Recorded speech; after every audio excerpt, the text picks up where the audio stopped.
Welcome to Lockdown, our third ever Code Lockdown radio podcast series. You can check out the full radio podcast on our SoundCloud in the description below. Today, we have a special guest, Contakt. How you doing today, my man? I'm doing pretty good, man. How are you? I'm chilling. It's sunny here in Florida. How about you? It is cloudy here in Portland. Opposite end of the spectrum for us. It's always cloudy in Portland, though, isn't it? It is cloudy. If you can see, it's very dark in the background here. It's only 12:15, so It's the perfect place for a vampire to live. That's what I'm convinced of. or the perfect place for a producer to live. We can never go outside. I mean, that's true. All right, well, good. Let's dive right into it. So, how old were you when you first started making music? So I've been playing instruments since I was younger. Started playing bass around seventh grade. Fell out a little bit and then came back to music production about 4 years ago. So I was 21 when I started actually producing. Okay. What type of instruments did you play, if I can ask? Guitar? Or... So, yeah, guitar, bass guitar, a tiny bit of piano. Okay. What was the first show you went to?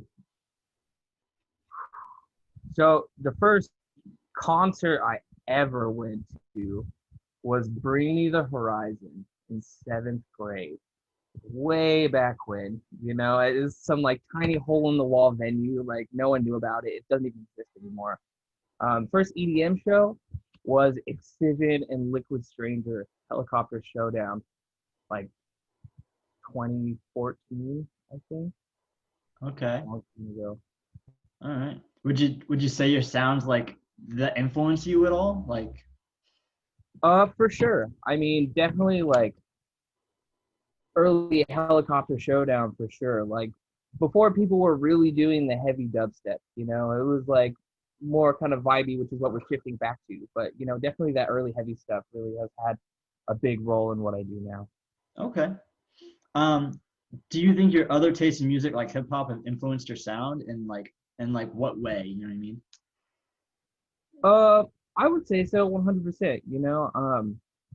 Aside from EDM, hip hop is really kind of like my love, as far as music goes. So yeah, I do like a lot of hip hop kind of intros tracks. I want to start working with more vocal artists, stuff like that. Okay, makes sense.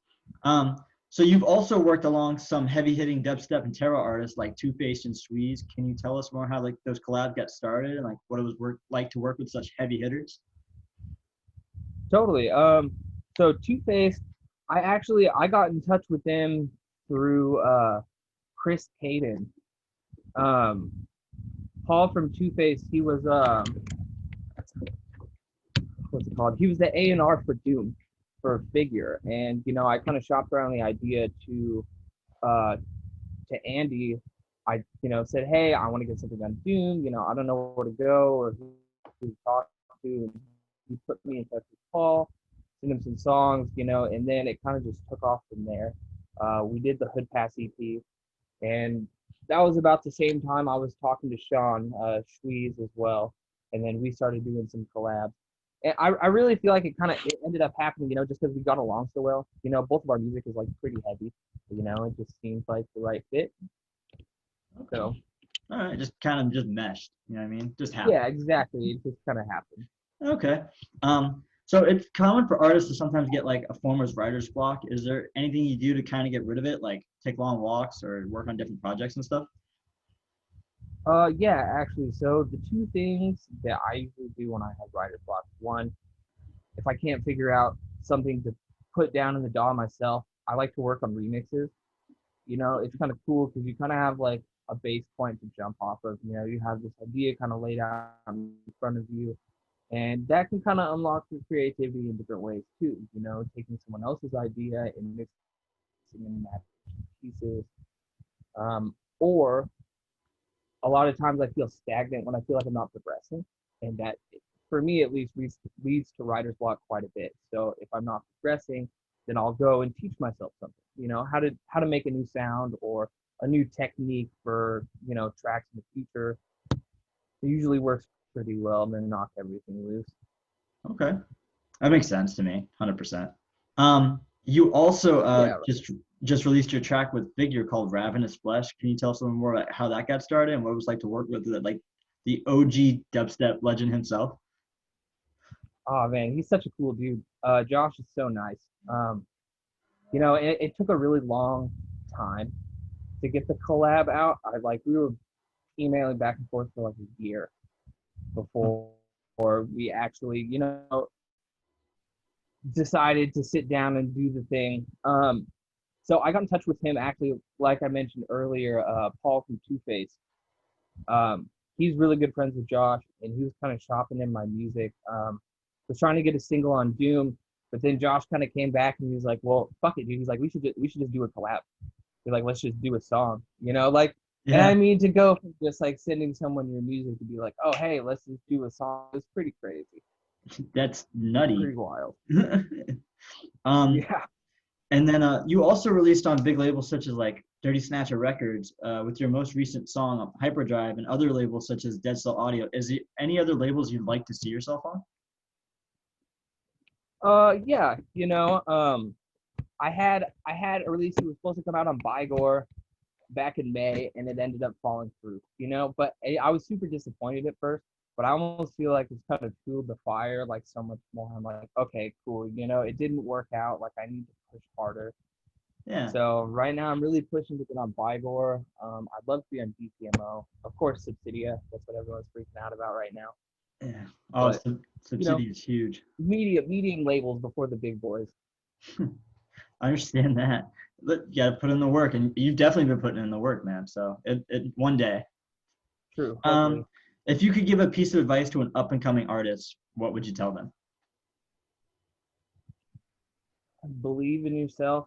Like as corny as it sounds, I feel like a lot of artists struggle with, like insecurity issues. Like, am I doing this right? Like, is this, you know, what is gonna get me plays? But it's not really about that. I feel like if you just be happy, like it's Okay. so hard. It's so much easier said than done. I mean, I can't tell you how many times I've made songs and I get to the end and I'm like, oh, dude, this is crap. I hate it. I don't even want to listen to it anymore. But but we should be proud of what we're doing. Like we're taking a piece of us and putting it into a different medium that people can understand, maybe like who we are or like a glimpse into the inside of ourselves. So just Okay. believe in yourself, be happy with what you're doing. Because if you're not happy, then what's the point? You know, Yeah. 100%. I could agree on that. And then what do you do in your free time when you're not making music? video games, man. Playing a lot of Fortnite. Okay. Um, I watch a lot of TV. We live in Oregon. We smoke a lot of weed. Just kind of chill out, especially now that COVID. I feel like I'm trying to stay active and do more stuff, but it's just so difficult. You Uh, know. yeah, it's especially has that been like the hardest part about COVID and quarantine has been staying inside? I think so. I work my day job. I work with food. I'm a cook. I was a breakfast cook, and unfortunately, the place I work it was also a music venue. So it's like a music venue and a restaurant, and so we were the first ones to go. Like March, everybody got laid off at the same time. Like they didn't keep anybody, so it's been kind of difficult. But Okay. Fair enough. Well, after quarantine and hopefully in about 3 years, where would you like to see yourself? 2 years. I mean, hopefully, just realistically doing the same thing. Like I Okay. said earlier, like it's all about being happy with what you're doing. I love making music so much. Even if it never takes off, like I'm content. Okay. All right. And my last question. This is a tough one. If you could choose one flavor of ice cream, what flavor would it be? Man, so there's this place here in Portland called Salt and Straw, and they make like super decadent, over the top, kind of like fancy ice cream. And they had this. It was a old fashioned donut flavored ice cream, and it was just like the wildest thing I've ever had. It was so good. It literally tasted like you're eating like a cold donut. So good. I've heard Portland food is like on another level of food. Like, is that true? It's pretty crazy, man. Like, and like I said, I work in kitchens, so there's a few people I work with who ideas are just so next level with food. It's pretty crazy. You know, that's another big passion of mine is cooking Okay. and foods. It's really great to live here on too. It's pretty cool. Okay.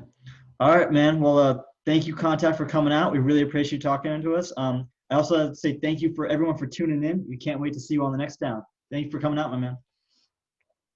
Of course. Later.